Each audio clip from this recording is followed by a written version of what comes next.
जय हिंद दोस्तों, स्वागत है आपका आपके अपने YouTube चैनल में। दोस्तों, इस वीडियो में हम बात करेंगे संधारित्रों में संचित ऊर्जा के बारे में, यानी कि एनर्जी स्टोर्ड इन कैपेसिटर क्या होता है। जैसा कि मैं आपको बता दूं, इसके 3 या 4 फार्मूले बनते हैं जो कि आपकी एग्जाम की दृष्टि से काफी इंपॉर्टेंट होते हैं। और जो इसका डेरिवेशन होता है वो तो बहुत ही महत्वपूर्ण होता है। 5 नंबर में इसका डेरिवेशन पूछा जाता है। और मैं आज आपको बताऊंगा कि जो संधारित्रों में संचित ऊर्जा होती है उसका व्यंजक कैसे प्राप्त करते हैं, यानी कि उसका सूत्र कैसे प्राप्त करते हैं। और मेरे बताने का तरीका बहुत आसान रहने वाला है। अगर जो आप इसे देखेंगे तो आपको ज्यादा लैंग्वेज फेस नहीं करनी पड़ेगी, बिल्कुल आराम से आप इसका डिवीजन क्या कर सकते हैं। अगर जो आप एग्जाम देने वाले हैं और इस वीडियो को देख रहे हैं तो इस वीडियो को फुल वॉच करके जाइए और आराम से आप क्या कीजिए, मतलब कि इसका डिवीजन कर सकते हैं। चलिए शुरू करते हैं। देखिए, हमने यहाँ पे समांतर प्लेट संधारित्र लिया है। देखिए, आप गोली चालक भी ले सकते हैं। यहाँ पे गोली चालक, जो विलगित गोली चालक की धारिता होती है, यानी कि गोली चालक भी ले सकते हैं। मैंने यहाँ पे लेकिन कौन सा कैपेसिटर लिया है, तो समांतर प्लेट कैपेसिटर।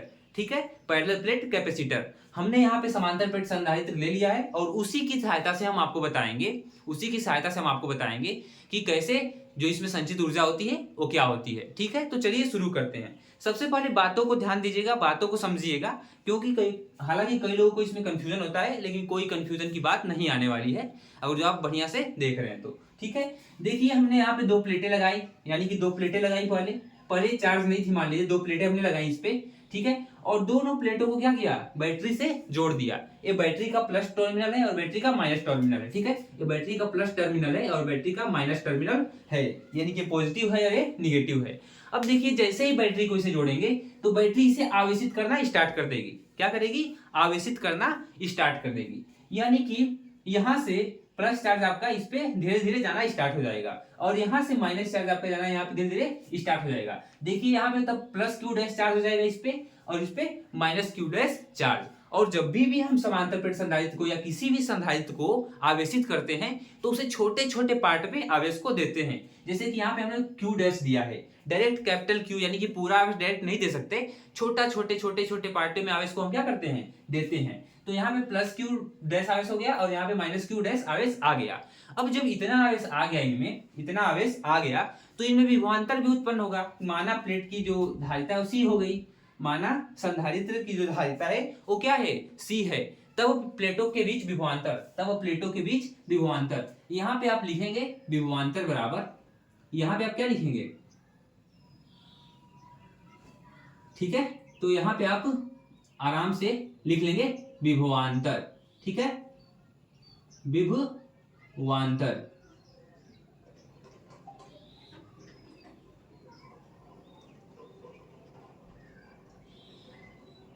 तो यहां पे आपका विभवांतर क्या हो जाएगा, V बराबर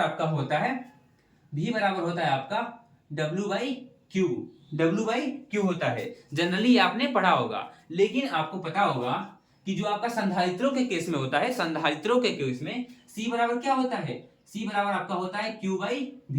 क्या होता है, C बराबर Q बाई V होता है। ठीक है, आई होप आपको ये पता होगा। तो यहां से V का मान कितना हो जाएगा, तो यहाँ पे विभवांतर V का मान आपका हो जाएगा, इधर आ जाएगा Q बाई C। क्या हो जाएगा, Q बाई C। यहाँ पे कौन सा चार्ज आया, तो Q डैश। क्या आया है, Q डैश, तो यहाँ पे Q डैश बाई C। और जो छोटा सा आवेश है, यानी छोटे छोटे कणों में हम आवेशित कर रहे हैं इसको, तो यहाँ पे Q डैश हो जाएगा और यहाँ पे V डैश, यानी कि विभवांतर भी क्या है, छोटा ही होगा। छोटे से आवेश को आवेशित करने के लिए विभवांतर का जो मान होगा, विभवांतर जो होगा उसके बीच में, प्लेटों के बीच में, वो भी छोटा होगा। ठीक है, तो क्या हो जाएगा, V डैश बराबर Q डैश अपान C। ये आपका विभवांतर हो गया इन दोनों प्लेटों के मध्य। अब हम क्या कर रहे हैं कि इस प्लस प्लेट से इलेक्ट्रॉन, मतलब कि इलेक्ट्रॉन को से आप माइनस आवेश को, यानी कि चार्ज को, इस प्लस से हम चार्ज को क्या कर रहे हैं, फिर इस माइनस पे लेकर जा रहे हैं, यानी कि इस पे से चार्ज को हम क्या कर रहे हैं, स्थानांतरित कर रहे हैं। क्योंकि अब आवेश यहाँ पे Q डैश और Q डैश आ गया है, अब आवेशों क्या होगा, आदान प्रदान होगा। अब आवेश यहाँ से यहाँ कहाँ जाएंगे, यहाँ जाने लगेंगे। तो जो यहाँ पे आवेश जा रहा है, मान लीजिए ये आवेश जा रहा है, मैं इसको दिखा दे रहा हूँ, इसको मिटा के थोड़ा सा। ठीक है, अब यहां से हम इसको DQ आवेश भेज रहे हैं, क्योंकि एक ही बार पूरा आवेश नहीं भेज सकते, तो हम इसको क्या भेज रहे हैं, DQ आवेश भेज रहे हैं। या फिर आप बोल सकते हैं DQ डैश आवेश भेज रहे हैं। ठीक है, चाहे डी क्यू बोल दीजिए, डी क्यू ही रहने दीजिए, ठीक है। डी क्यू डैश बोलेंगे क्योंकि इसको भी क्यू डैश माने हैं, तो इसको डी क्यू ही रहने दीजिए ताकि डिफरेंस करने में आपको आसानी रहेगी।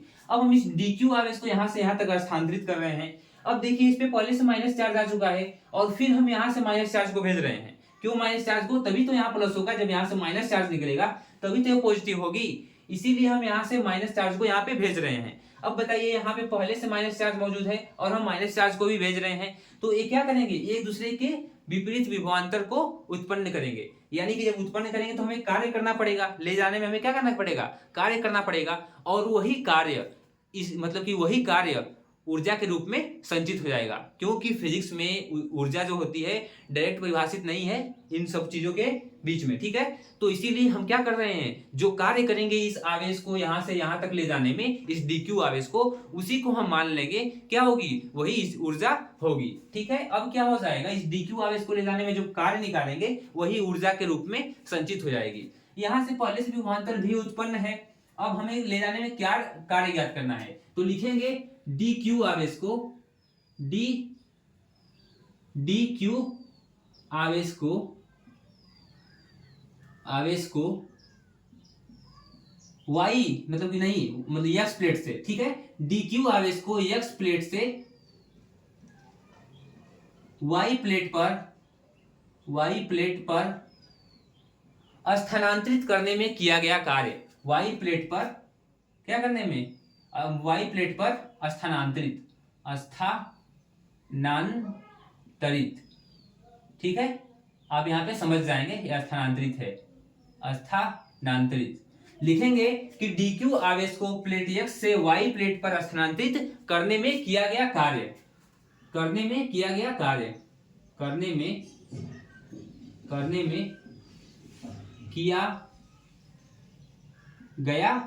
कार्य, ठीक है।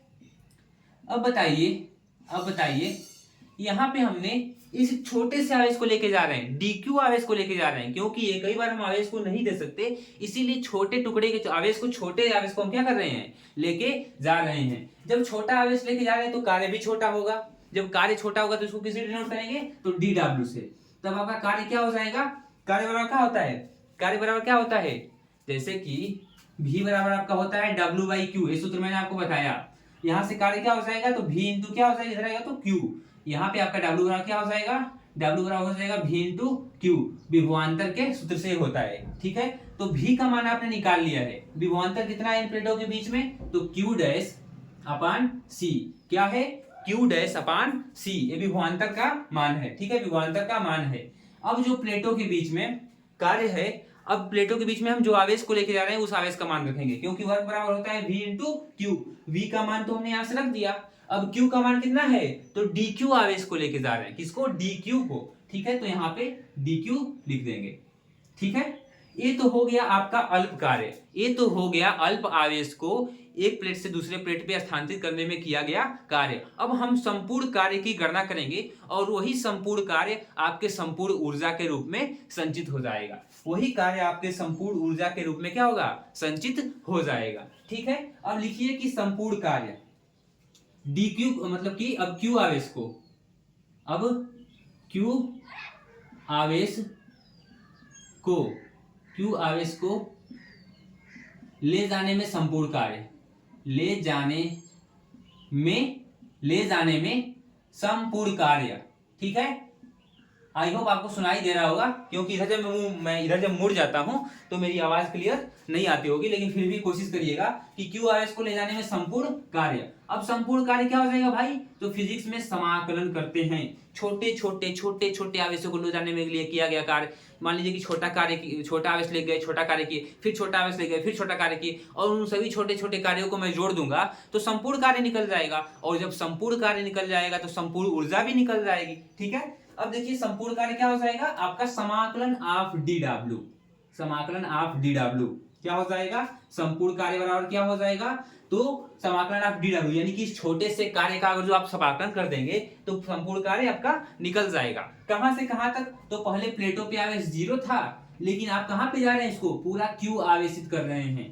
पहले प्लेटों के बीच में, पहले जो प्लेटों के बीच में आपका आवेश था कितना था भाई, 0 था ना भाई। अब इसको क्या कर रहे हैं अब इसको शून्य से क्यू आवेश यानी कि कैपिटल क्यू यानी कि संपूर्ण आवेश, पूरा आवेश दे रहे हैं, ठीक है। तो यहाँ पे इसका लिमिट कहां से लगेगी, 0 से लेकर क्यू तक यहाँ पे लगेगी आपकी। अब क्या हो जाएगा, dw का मान कितना है, तो dw का मान यहाँ पे है आपका 0 से है q तक, कितना है मान, तो q dash by c into dq। इसका अगर हम समाकलन कर देंगे तो संपूर्ण कार्य निकल जाएगा और वही संपूर्ण कार्य ऊर्जा के रूप में संचित हो जाएगा, ठीक है। अब चलिए इसको देखते हैं क्या हो जाएगा।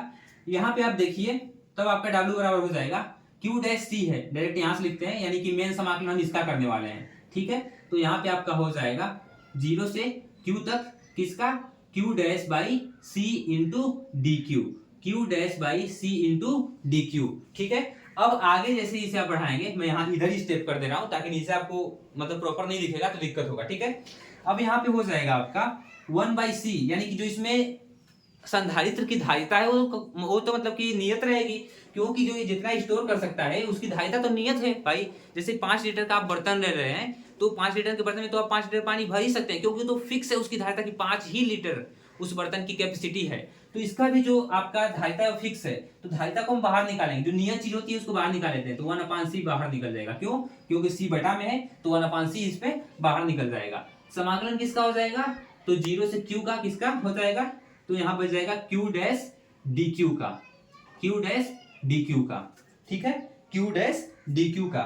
अब इस फॉर्म को आप याद कीजिए, मैथमेटिक्स में फॉर्म बहुत जनरली आता है समाकलन के लिए, क्या है, x n के पावर dx, इस फॉर्म में है, x का मतलब q और dx का मतलब कि dq, ठीक है, इसी फॉर्म में है। n का मतलब कि इसके पावर 1 है, जब कुछ भी नहीं होता है तो इसके पावर क्या होता है, 1 होता है। इसका समाकलन क्या हो जाता है, तो इसका समाकलन आपका हो जाता है, इसका समाकलन आपका हो जाएगा, दिख रहा है आई होप आप लोगों को, x के पावर n प्लस 1 अपान में क्या हो जाता है, n प्लस 1, इसका क्या हो जाता है, समाकलन हो जाता है। इस फॉर्म में हम इसको तोड़ते हैं, इसको आप याद रखिएगा साइड में, ठीक है, इसको आप याद रखिएगा। मैं देखूं आपको दिख रहा है कि नहीं प्रॉपर, ठीक है, दिख रहा है आप लोगों को, दिख रहा है, ठीक है। तो इसको आप याद रखेंगे, इस समाकलन के रूप में मैंने तोड़ा है, ऐसे कोई नहीं बताएगा, बिल्कुल छोटी छोटी बातों को मैं बता रहा हूं, तो ठीक है। अब आगे देखते हैं, अब आगे क्या हो जाएगा आपका, आगे मैं किधर करूं,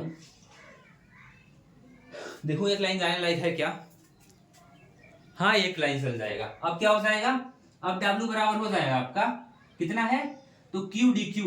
अब किस फॉर्म में तोड़ेंगे आप उसे, इस फॉर्म में तोड़ेंगे, यानी कि Q से Q तक क्या हो जाएगा, तो Q के पावर 1 प्लस 1, क्योंकि इसके घात कितना था, n का मान कितना है 1, 1 में और 1 जोड़ेंगे तो क्या हो जाएगा, यहाँ पे 1 प्लस 1 यहाँ पे डायरेक्ट 2 हो जाएगा, यानी कि Q स्क्वायर हो जाएगा, अपान में कितना हो जाएगा, तो 1 प्लस 1, 1 प्लस 1 यानी कि 2 आपका आ गया Q स्क्वायर बाई 2, और यहाँ पे 1/c हमने बाहर निकाल लिया था, सॉरी यहाँ पे मैंने छोड़ दिया, लेकिन यहाँ पे आप लिखेंगे 1/c, 1/c।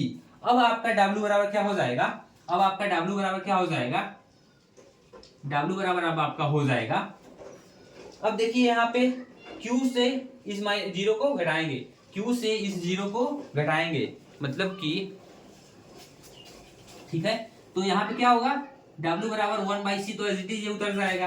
अब लिमिट लगी हुई है जी Q और 0 से Q तक, तो इसका मान क्या हो जाएगा, Q स्क्वायर बाई 2, और ये इसमें से माइनस करेंगे हम किसको, 0 को, क्योंकि यहाँ पे 0 है तो इसका भी क्या हो जाएगा, सब कुछ 0 हो जाएगा यहाँ पे, यानी कि एक तरीके से क्या हो जाएगा, ये खत्म हो जाएगा, एक तरीके से क्या होगा, खत्म हो जाएगा। और जो आपका फाइनल सूत्र निकल के आएगा, जो फाइनल सूत्र निकल के आएगा वो आएगा W बराबर Q square by 2c, Q square by 2c, ये आपका फाइनल निकल के आएगा वर्क का मान, और यही वर्क ऊर्जा के बराबर है, तो यहाँ पे वर्क की जगह पे हम U कर सकते हैं, क्या कर सकते हैं, U, यानी कि यही संधारित्रों में संचित ऊर्जा होती है, जिसका मान क्या होता है, Q square by 2c, Q square by 2c। कैसे हुआ, तो यहाँ पे 1/c हमने कांस्टेंट निकाला था, और इसका समाकलन जब मैंने किया तो यहाँ पे मतलब कि ऊपर की लिमिट से नीचे घटाते हैं, तो Q का Q स्क्वायर बाई 2c मान हो गया, लेकिन यहाँ पे 0 था तो इसका मान 0 हो गया, यानी कि इसको हम नेगलेक्ट कर देंगे, इस वाले मान को, 0 वाले को, यहाँ खत्म हो गया, और जो आपका फाइनल ऊर्जा निकल के आई Q स्क्वायर बाई 2c निकल के आई, ठीक है, Q स्क्वायर बाई 2c निकल के आई। आई होप यहाँ तक आपको क्लियर दिख रहा है, ऐसे तरीके से मैंने लिखा है। तो यहाँ पे देखिए मैंने किया क्या, पहले उस बात को समझिए। सबसे पहले मैंने इन प्लेटों के मध्य बैटरी, इन प्लेटों को मैं बैटरी से जोड़ा और इसको आवेशित करना स्टार्ट किया।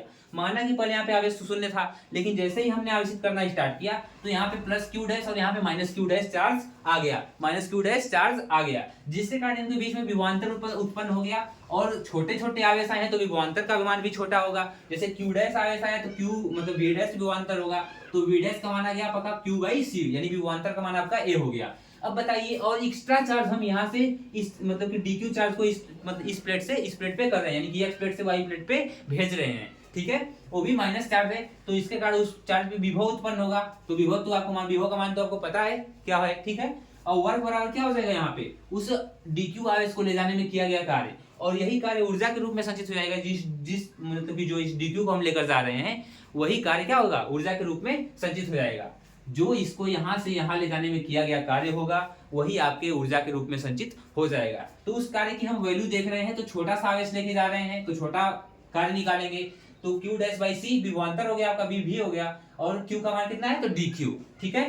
कैसे निकल के आया है यहाँ पे, तो v इंटू सी कैसे हुआ है, तो सी बराबर क्या होता है क्यू बाई भी, और यहाँ पे सी बराबर क्या होता है क्यू बाई भी होता है। इसीलिए W बराबर हम क्या रखे हैं यहाँ पे, तो v इंटू क्यू, ये आपको पता होगा W बराबर v बाई क्यू, ठीक है। और यहाँ से हमने क्यू आवेश को ले जाने में संपूर्ण कार्य निकाल दिया, इसका समाकलन कर दिया है, और समाकलन करने के बाद यहाँ पे आपका फाइनल आंसर आया है u बराबर क्यू स्क्वायर बाई 2c। चलिए इसके अन्य फार्मूले को भी हम देख लेते हैं, ठीक है। इसको मैं इरेज कर रहा हूँ, आप अन्य फार्मूले को भी यहाँ पे देख लेंगे। इसका आप स्क्रीनशॉट ले लीजिए क्योंकि मैं अब इसे इरेज करूंगा, ठीक है, ले लीजिए। आई होप आपने इसका स्क्रीनशॉट ले लिया होगा। चलिए अब इसे इरेज कर देता हूँ, ठीक है। अब जो आपका फाइनल निकल के आया है, अब जो आपका फाइनल निकल के आया है उसकी बात करते हैं, ठीक है। यही तक इरेज करता हूँ, ठीक ठीक ठीक ठीक है।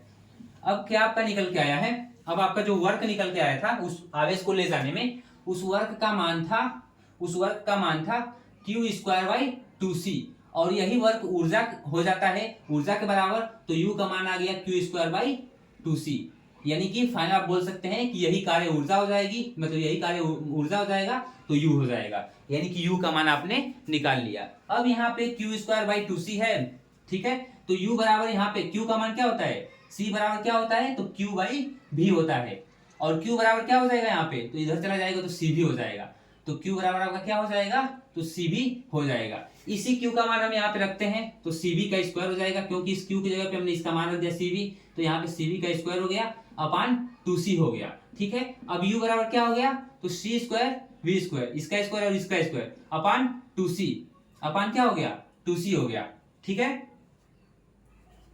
हाँ ठीक है 2c हो गया। अब यहाँ से एक c से यहाँ पे एक c कट गया, ठीक है। अब क्या बच गया आपका u बराबर 1/2 ऐसे हाफ c, एक ही c बच गया, और v स्क्वायर, यानी कि ये भी आपके ऊर्जा का सूत्र होता है u बराबर हाफ cv स्क्वायर। क्या होता है, u बराबर हाफ cv स्क्वायर। कैसे हुआ है, तो हमने यहाँ पे q का मान रखा है, वैसे ही आप इस q/2c में c का भी मान रख सकते हैं। c का मान क्या होता है, तो q बाई v होता है, वैसे ही आप u बराबर क्या होता है q स्क्वायर बाई 2c, तो c बराबर क्या होता है, तो q बाई v होता है, c बराबर होता है q बाई v, तो इस जगह पे हम क्या रख देंगे q बाई v, क्या रख देंगे q बाई v, ठीक है। अब u बराबर क्या हो जाएगा, u बराबर आपका हो जाएगा q स्क्वायर बाई, यहाँ पे 2q है और यहाँ पे v है, तो यहाँ पे एक, यहाँ पे काट दीजिए एक q से एक q को, तो यहाँ पे आ जाएगा q बाई 2 अपान v, इतना आपका आया, ठीक है, इतना आपका आया। अब इसको ऊपर लेके जाएंगे तो क्या हो जाएगा, u बराबर हाफ क्यू भी, क्या हो जाएगा u बराबर हाफ क्यू भी, ये भी आपका एक सूत्र होता है, यानी कि ए सूत्र और ए सूत्र, इन तीनों सूत्रों पे आपका न्यूमेरिकल पूछता है। आई होप आपको पूरी की पूरी इसकी मैथमेटिक्स समझ में आई होगी, कैसे मैंने समाकलन किया, कैसे मैंने क्या किया। हालांकि बहुत मतलब कि धीरे धीरे शब्दों में मैंने बताया, लेकिन यहाँ पे जो समाकलन करने वाला था उसमें बहुत सारे बच्चे कंफ्यूज हो गए होंगे क्योंकि मैंने थोड़ा जल्दी बोल दिया, लेकिन मैंने एक्सप्लेन अच्छे से किया है। आप पीछे को वीडियो को रिवाइंड करके देख सकते हैं, काफी अच्छी वीडियो है, और ये पूरा का पूरा जो आपका इसका कॉन्सेप्ट था वो आपका क्लियर हो गया होगा। आई होप वीडियो आपको कैसी लगी जरूर कमेंट करके बताएंगे। वीडियो को एक लाइक कर दें, चैनल को सब्सक्राइब कर दें और वीडियो को शेयर कर दें। और आज हम लोगों ने ओम के नियम का सत्यापन भी किया अपने, बोल सकते हैं लैब में बच्चों के साथ या फिर अपने दोस्तों के साथ, क्योंकि अभी मेरे स्कूल में उसी का प्रैक्टिकल चल रहा था ओम के नियम का, तो हमने किया, ठीक है। और आप हमारा ठीक है, चलिए वीडियो को एंड करते हैं। आई होप आपको क्लियर हो गया होगा कि संधारित्रों में संचित ऊर्जा क्या होती है। ठीक है, bye bye, good night, take care of yours. Good night नहीं, बाय बाय, हम मिलते हैं नेक्स्ट वीडियो में।